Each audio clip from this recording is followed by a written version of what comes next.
Je m'appelle Kouyaté Kani. Je vous invite à suivre Rebord sur Africab avec Aminata Mariko. Merci. Au revoir. Je m'appelle Mohamed Tangara. Je suis ailier pivot à l'international malien. Je voulais à Arizona, en Espagne. Suivez Rebond avec Aminata Mariko sur Afrique Cable.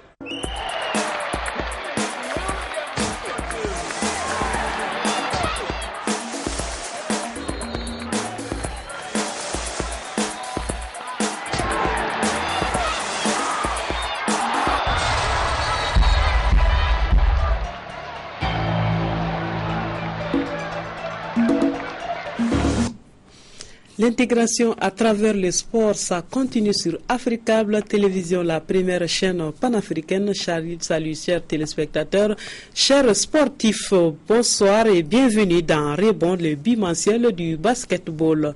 D'abord, nous allons voir le sommaire et voir à quel match nous allons nous attaquer. Le 23e Afro-Basket Dames se déroulera à Maputo, au Mozambique, du 20 au 29 septembre prochain. Le tirage au sort effectué à Maputo a livré 2 grands groupes de 6 équipes.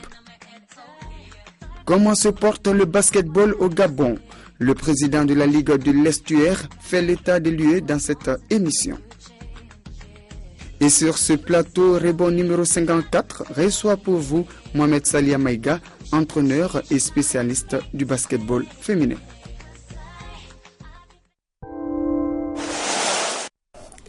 Bienvenue dans Rebond. Nous commençons cette émission par l'Afrique centrale au Gabon en marge du championnat national de basketball qui se déroule actuellement. Nos correspondants Ismaël Obianzé et Thierry Messa ont demandé au président de la Ligue de basketball de l'Estière de leur faire un état des lieux de la situation du basket dans sa province. On l'écoute. Si on se fie un tout petit peu aux statistiques de l'année dernière où la Ligue de basketball de l'Estuaire a largement survolé l'ensemble des compétitions nationales, il nous paraît évident et honnête de reconnaître cette année qu'il est assez compliqué pour nous au regard des résultats de nos clubs phares au niveau de l'élite. Mais en matière d'organisation, en matière de promotion et de vulgarisation du basket, la Ligue de basketball de l'Estuaire continue un tout petit peu sur sa lancée, en espérant éventuellement voir dans les futures années des équipes de petites catégories, les championnats des jeunes se développer davantage, attirer davantage de clubs et associations dans le cadre de la formation. Chose que nous avons pu constater déjà au cours du Festi Noël où nous avons réuni quand même 40 établissements scolaires et plus d'une quinzaine de clubs de la Ligue de basketball de l'Estuaire. La Ligue de basketball de l'Estuaire envisage cette année démontrer également quelque chose de nouveau. C'est que le basket ne se joue pas simplement au niveau de l'élite, il doit se jouer au niveau des petites catégories. C'est pour cela que nous mettons l'accent sur ce pan du développement du basket, plutôt que de regarder un tout petit peu l'élite où on pensait, je précise bien, avoir déjà des acquis qui en réalité n'en sont pas encore aujourd'hui. Vous aviez un programme lorsque vous avez été élu président de la Ligue de basketball de l'Estuaire. À quel niveau se situe, la réalisation de ce programme? Qu'est-ce qui a été déjà fait? Qu'est-ce qui reste à faire? Écoutez, nous avons organisé déjà le Festi Noël. Nous avons organisé l'Open de la Ligue, qui était le tournoi qui présentait un tout petit peu le début des compétitions. Nous sommes à la phase retour du championnat de la Ligue de l'Estuaire. Nous allons bientôt démarrer les éliminatoires pour la Coupe du Gabon. Cette année, il va y avoir le tournoi des As.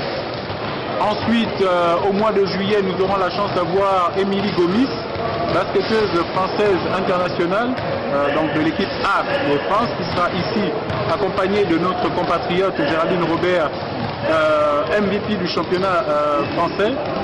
MVP de la Coupe de France également, qui seront là au mois de juillet pour animer un camp de basket. De l'Afrique centrale, nous partons en Afrique de l'Ouest. Au Mali, le tirage au sort de la Coupe nationale a eu lieu ce lundi par la Fédération malienne de basketball FMBB. Nous allons voir les oppositions avec le tableau d'abord chez les dames. Voilà, chez les dames, le stade malien de Bamako sera opposé à l'AS Police et l'USFAS sera l'hôte du Djoliba AC. Ce sera au stade Modibo Keïta à partir de 16h. Voilà, nous allons voir maintenant le tableau des hommes.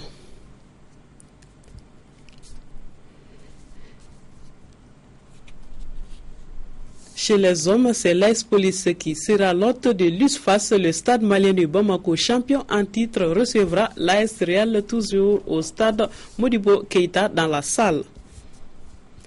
Voilà, nous partons maintenant au Nigeria. Afrobasket 2013, Ayo Bakare convoque 12 locaux.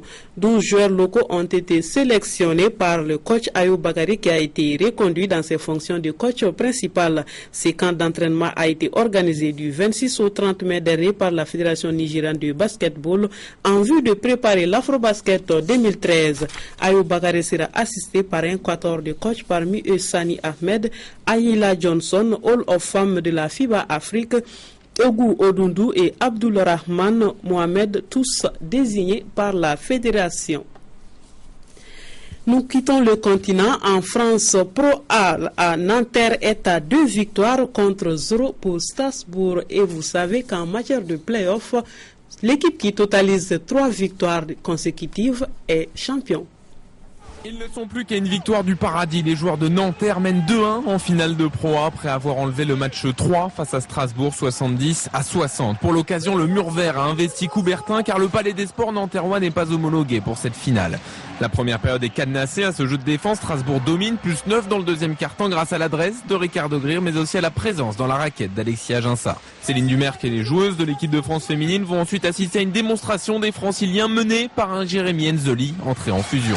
Enzoli face à Sigers, il est passé. Oh là là, l'action du match. Avec 14 points, l'arrière est le meilleur marqueur de la rencontre au centre d'un terrible 17-2 infligé dans le troisième quart-temps. Strasbourg est impuissant, le match 4 samedi peut être décisif pour Nanterre avec à nouveau l'occasion d'enflammer Coubertin. Retour sur le continent africain, le tirage au sort de l'Afrobasket Women 2013 s'est déroulé ce vendredi à Maputo au Mozambique. Des grands groupes de 6 ont été constitués. Ces 12 équipes s'affronteront du 20 au 29 septembre prochain à Maputo au Mozambique pour dégager le successeur des Palancas Negras. Nous allons suivre. Le groupe A est composé des Mambas du Mozambique, hôtes de l'événement, les Lions de la Teranga du Sénégal, les Éléphants de la Côte d'Ivoire, le vainqueur du match Tunisie-Algérie représentant la zone 1, les Pharaons d'Égypte et les Warriors du Zimbabwe. Le Mozambique, le Sénégal, vice-champion d'Afrique, font office de favoris dans ce groupe. Dans la seconde poule, les Palanca Negras d'Angola, les Aigles du Mali, les Lions indomptables du Cameroun, nos fils des Afro-Basket, les Harambee Stars du Kenya, les Requins Bleus du Cap-Vert et les Dai Tigers du Nigeria, double champion 2003 et 2005, joueront les outsiders dans cette 23e édition. L'Angola, qui a créé la surprise à Bamako en écartant le Sénégal du trophée, sera l'équipe à abattre. Quant aux Sénégalaises, une des 2 représentantes de la zone 2 de FIBA Afrique, elles ne comptent pas badiner. N'ayant surtout pas encore fini de digérer leur humiliation en finale de 2011 jouée à Bamako face aux Angolaises d'Hannibal Moreira, l'équipe de l'ancien coach Moustapha Gueye détient le record de victoires dans cette compétition, 10 au total, et possède une puissante machine composée de joueuses expatriées capables de faire la différence. Les Aigles du Mali, habitués de la compétition, se dévoueront certainement pour la cause de la patrie après leur désillusion à domicile. Mozambique, Zimbabwe, Angola, Égypte seront les premières affiches de cette 23e édition le 20 septembre prochain. Qui des 12 prétendantes aura le trophée de Maputo? Malin, celui qui saura le dire.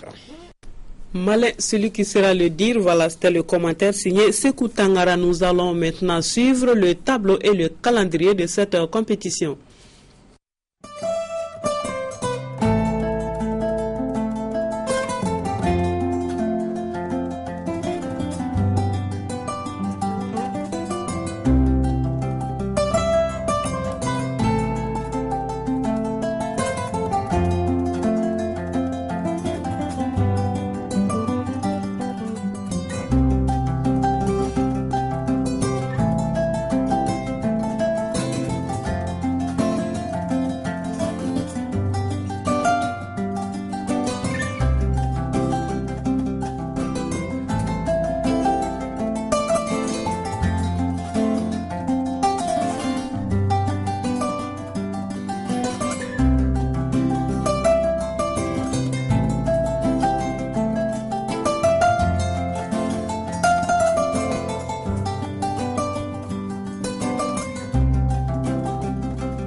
Voilà le tirage au sort effectué en Côte d'Ivoire. Comment cette compétition se prépare? Réaction de la FIBB dans cet élément.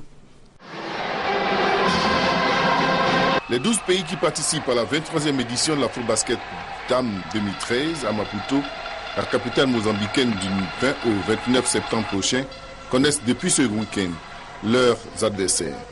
La Côte d'Ivoire se retrouve dans le groupe A, aux côtés du Mozambique, pays organisateur, le Sénégal, l'Égypte, le Zimbabwe et un pays de la zone A. C'est un groupe assez relevé et incertain qui promet des surprises. L'entrée en scène des Ivoiriens est prévue pour le 20 septembre face à un pays de la zone 1 à désigner entre le Maroc, l'Algérie, la Tunisie et la Libye. Le lendemain, 21 septembre, c'est le Sénégal, détenteur du trophée 2009, qui se dressera sur le chemin de la Côte d'Ivoire. Une belle occasion pour jauger les forces ivoiriennes. Suivront l'Égypte et le Mozambique. La préparation, je veux dire, elle commence de toute la manière maintenant, puisque nous avons fini le championnat. Étant donné que l'ossature de l'équipe nationale féminine, c'est les joueuses qui sont sur place ici. Donc le DTN adjoint Clément Dadia m'a déjà présenté une liste. Je pense que c'est une liste de joueuses qui sont pour la plupart sur Abidjan. Donc on va commencer déjà le regroupement ici. Si les éléphants basketteuses commencent maintenant leur regroupement et leur préparation dans de bonnes conditions, l'équipe devrait passer le deuxième tour pour se retrouver en quart de finale. Nous avons quand même de très bonnes joueuses aujourd'hui aux États-Unis. C'est des joueuses que nous connaissons aussi assez bien puisqu'elles sont toutes parties d'Abidjan. Elles ont joué à l'APC, elles ont joué à CSA, elles ont joué dans d'autres clubs ici, mais c'est des joueuses que nous suivons. La partie est donc engagée. Reste à la tutelle et aux responsables fédéraux de trouver les moyens nécessaires pour assurer à la Côte d'Ivoire une bonne campagne à Maputo. Voilà, pour décortiquer les deux grands groupes de cet afro-basket, je reçois un spécialiste du basketball féminin. Il s'appelle Mohamed Salia Maïga. Bonsoir, monsieur Maïga. Bonsoir. Alors, vous venez de voir avec moi la composition des poules du 23e afro-basket féminin. Si Bamako a créé des surprises, comment vous voyez Maputo 2013? Oh, je vous remercie. Je dis bonsoir aux téléspectateurs d'Africa. Merci. Bon, moi, je pense qu'il y aura encore des surprises à Maputo. Parce que les équipes africaines aujourd'hui, au niveau féminin, sont en renouvellement. Il y a beaucoup de pays qui ont changé les jeux. Il y a des juniors qui sont rentrés. Donc, je crois que ça va un peu fausser les données sur les premiers calculs. Il y aura encore des surprises à Maputo. L'Angola pourra-t-il récidiver? Moi, je crois que ça serait difficile. Mais l'avantage de l'Angola par rapport aux autres pays africains, c'est un pays qui est très très bien organisé en basketball. Ouais. Moi, je suis sûr que cette année, ils sont en dames. Ils vont mettre l'accent chez les filles. C'est comme ça qu'ils font. Et ils ont fait un petit championnat au lieu de regrouper toutes les équipes. Ils ont 8 équipes pour leur playoff. Et vous avez 8, 9, 10 matchs à jouer et des matchs très serrés. Donc, dans ça, l'entrée a tout le temps de voir l'évolution des jeux. Et vous savez, les Angolais, ils ont donné la priorité au basketball. Hein.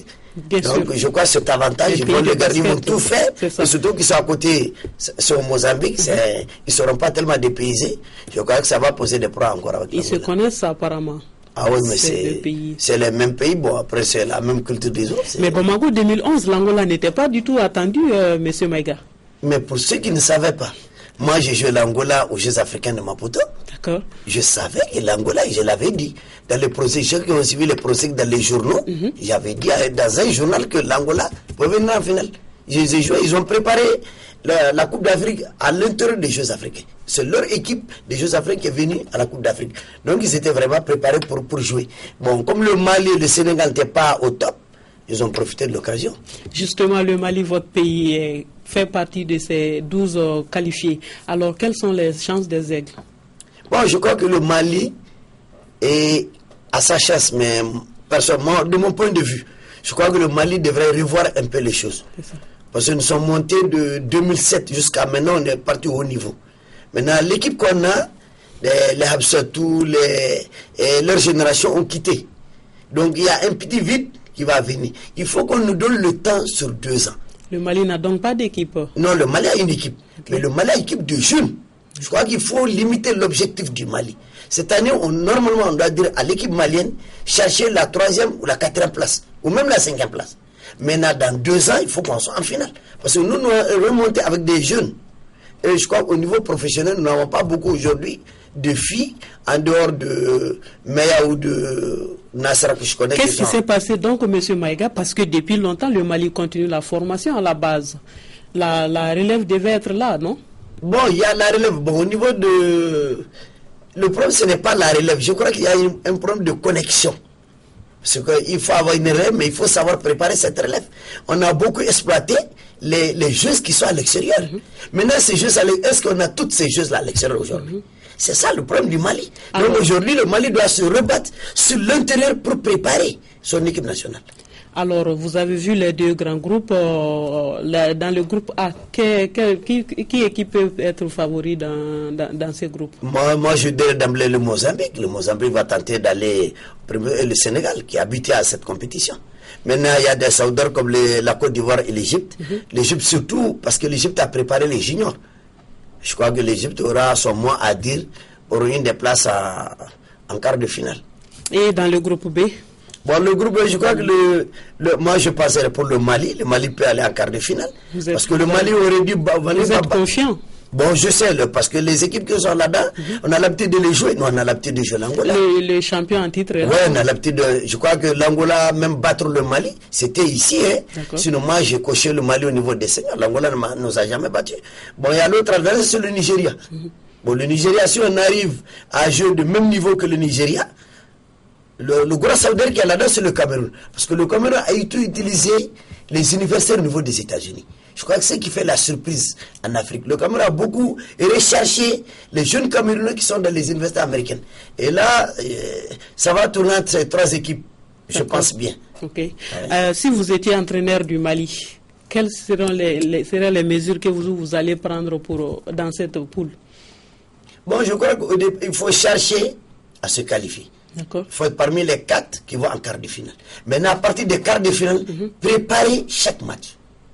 Je crois que ça, on est capable. Si nous arrivons à être dans les 4 premiers, je suis sûr, à partir des quarts de finale, le Mali va trouver une stratégie pour aller devant.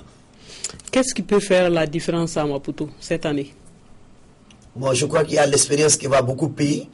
Après, les pays qui vont bénéficier des professionnels vont faire la différence. Parce qu'à ce niveau, il n'y a pas match. Déjà, c'est un autre niveau. Les pays qui vont bénéficier des ligues extérieures, ils vont faire la différence. D'accord. On va donc souhaiter bonne chance à toutes les équipes. Merci. Et vous souhaitez également bonne chance parce que vous êtes l'entraîneur des U19 filles qui vont se rendre dans le championnat du monde bientôt. Oui. D'accord. Vous avez déjà une équipe? Bon, j'ai une équipe. Je crois que depuis juillet, on est en train de bosser. Je crois qu'on a une équipe. Et quel est le classement visé? Bon, je crois que au niveau des juniors, il nous faut passer le premier tour. Après le premier tour, il faut qu'on arrive à avoir 1 ou 2 victoires. Parce que l'objectif que la fédération m'a fixé, c'est de préparer une équipe d'avenir. La formation. Oui, la formation. On va donc vous souhaiter bonne chance. Merci beaucoup. Et l'Afrique peut même aller jusqu'à dans le top 5. Hein. Bon, au niveau des juniors, bon, ça serait un peu difficile, mais je crois qu'on est avec le Sénégal. On va tenter. D'accord. Merci beaucoup, Mohamed Salia Maïga. Et on va vous souhaiter également bonne chance parce que vous êtes l'entraîneur du Djoliba Assedam, c'est ça? Ouais. Pour la Coupe du Mali. Bonne chance donc. Merci beaucoup. Je rappelle aux téléspectateurs que j'étais avec Mohamed Salia Maïga. Il est entraîneur et spécialiste du basketball féminin. Voilà pour le portrait du jour. Nous allons vous proposer aujourd'hui les 10 Tigers du Nigeria, médaillés de bronze de l'Afrobasket masculin Madagascar 2011. Ils seront à Abidjan pour la conquête du prestigieux titre continental. Quelles sont leurs forces et faiblesses? Éléments de réponse avec Sekou Tangara. Médaillés de bronze lors de la 26e édition de l'Afrobasket Tana 2011, les Daï Tigers seniors du Nigeria courent toujours derrière un premier sacre continental. Malgré 15 participations aux phases finales de l'Afrobasket, les Verts et Blancs ont seulement dans le palmarès 6 médailles, dont 3 bronzes et 3 argents. Membre de la zone 3 de FIBA Afrique, le Nigeria a émerveillé le monde de la balle au panier en se qualifiant pour la première fois de son histoire aux Jeux Olympiques de Londres 2012 et s'est classé 10e avec 1 victoire et 4 défaites. Sa première participation au championnat du monde remonte en 1998 en Grèce, 13e, et elle est parvenue au tableau final de la phase finale du championnat du monde de 2006 au Japon, après avoir fini 3e de son groupe lors de la phase préliminaire.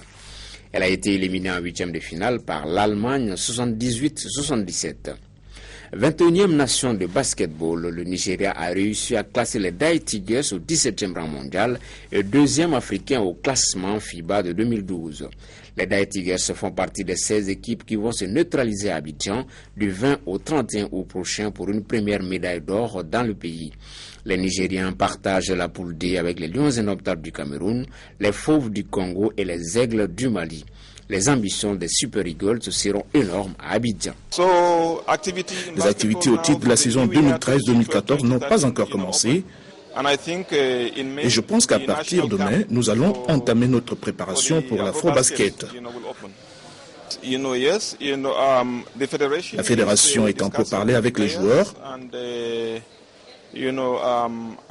Pour l'instant, l'heure est à la préparation mentale et comme je vous l'ai déjà dit, en mai, nous allons les regrouper avant le tournoi.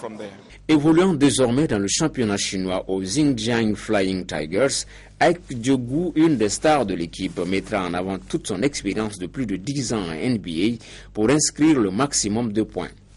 La technicité dans les rebonds, l'agressivité de l'équipe sur le plan offensif et l'adresse défaillante à 3 points et au lancer franc seront d'un grand atout au Palais des Sports de Trècheville où l'enjeu principal sera la qualification des 3 meilleurs à la 17e édition du championnat du monde qui aura lieu en Espagne du 30 août au 14 septembre 2014. Voilà, bonne chance donc aux D Tigers. Nous arrivons à nos échos d'ici et d'ailleurs. Ligue de Niamey au Niger. Voilà, bonne nouvelle. Nous avons les nouvelles du Niger. Démarrage du championnat, la Ligue de basketball de la région de Niamey. Libaren a débuté son championnat régional le week-end. Cette année, 4 catégories d'âge, minimum cadet junior et senior sont concernés chez les hommes et dames. En Angola, 21 joueurs convoqués pour la préparation. La sélection angolaise de basketball senior masculine affrontera en juin à Madrid en Espagne la Slovénie et la Croatie dans le cadre de ses préparatifs de l'Afrobasket 2013, a annoncé jeudi à Luanda le président de la Fédération angolaise de basketball, Paulo Madeira. À cette occasion, Paulo Madeira en a profité pour présenter Paulo Macedo, le nouveau sélectionneur, et donner la liste des 21 joueurs convoqués. En Afrique centrale, au Congo-Brazza, la sélection congolaise qui participera à l'Afrobasket en Côte d'Ivoire à partir du 20 août commence à prendre forme pour la préparation qui commence l'étranger et qui devrait conduire les Congolais à un stage avec des regroupements à Paris, Angers, Madrid et au Maroc. 12 professionnels ont été convoqués. Voici la liste des présélectionnés. Giovanni Onyang, Paris-Levallois, France. Nobel Mbungu Kolo, Limoges, France. Jean-Michel Mipoka, Limoges, France.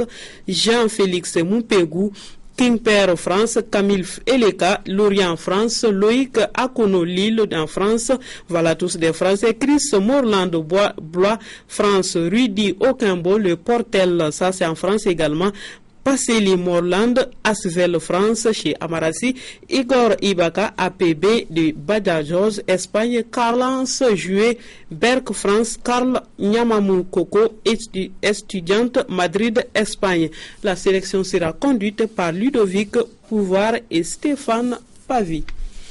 Voilà, Multicanal SA, la télévision par satellite, informe son aimable clientèle de l'ouverture d'une nouvelle agence à Amdalaï, avenue Cheikh Zayed, en face de l'ex-APDF. Voilà, abonnez-vous à Multicanal, faites plaisir à vos proches. Voilà, bonsoir à Wologem Inas Sidibé et à son Wologem qui nous suit actuellement. Bonsoir également au directeur de Datcom, Zakaria Sissé, et à toute son équipe. Les belles actions de la discipline sont une sélection de Ali Khalifa Itouré que l'équipe des chocs vous propose dans chaque numéro. Back up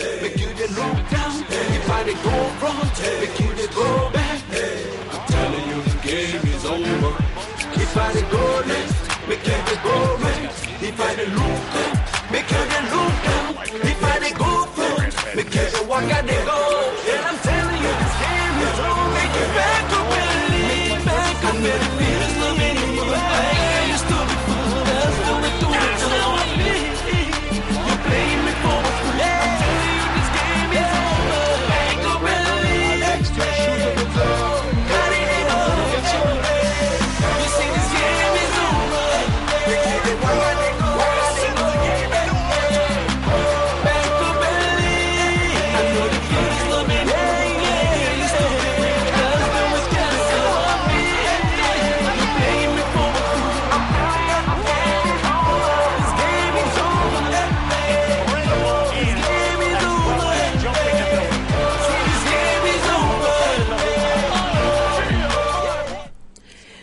Ce numéro a été préparé par l'ensemble de la rédaction d'Africable Télévision. L'équipe de Choc fidèle au poste. La rediffusion de ce numéro, c'est les jeudis à 7h30 temps universel et 14h30.